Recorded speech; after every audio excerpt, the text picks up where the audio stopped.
Brexit is going to be a very complicated process because of two words. It depends. We don't really know what's going to happen in many areas, and there are large numbers of uncertainties about the direction in which it will be taken. For trade unions in particular, there's going to be concern about its impact on the economy, because that will then influence the number of jobs created in the British economy and the terms in which those jobs continue.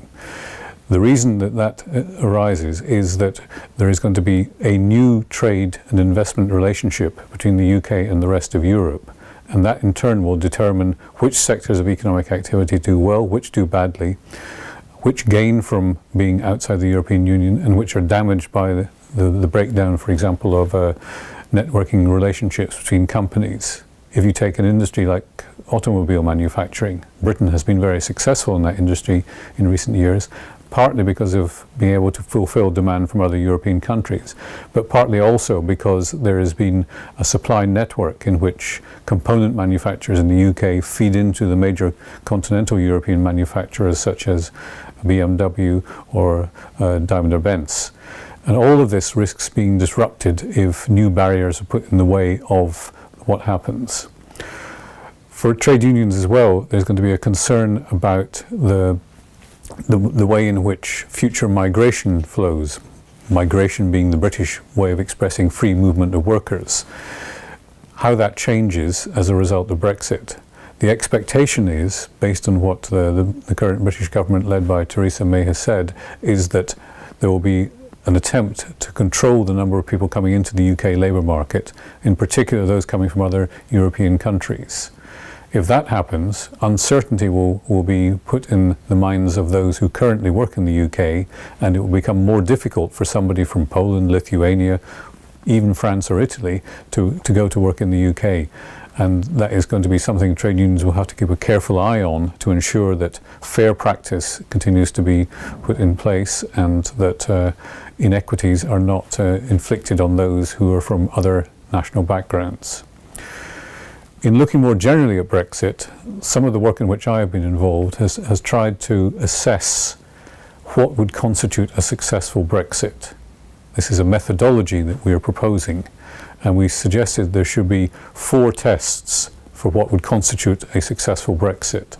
The first is, what does it do in general terms to prosperity, which can be measured as the level of GDP per head, the income of the economy, the productivity rate in the economy, which could be affected positively or negatively by Brexit, but also the impact on the public finances. It's possible that Brexit will be damaging the British public finances, even though Britain would stop paying as much into the EU budget, and that would make fiscal consolidation more difficult and probably require even tighter austerity policies. So that general prosperity question is the first test of a successful Brexit. The second one is fairness. What does it do to inequality inside the UK? What does it do also for different groups of workers, for those from other European countries, but also for Britons working elsewhere in the European Union? They can be damaged or gain from Brexit. So the manner in which prosperity results in changes in fairness and inequality is a second category of tests. And that includes such things as access to public services as a result of Brexit. The third test that we've proposed is one of the openness of the British economy.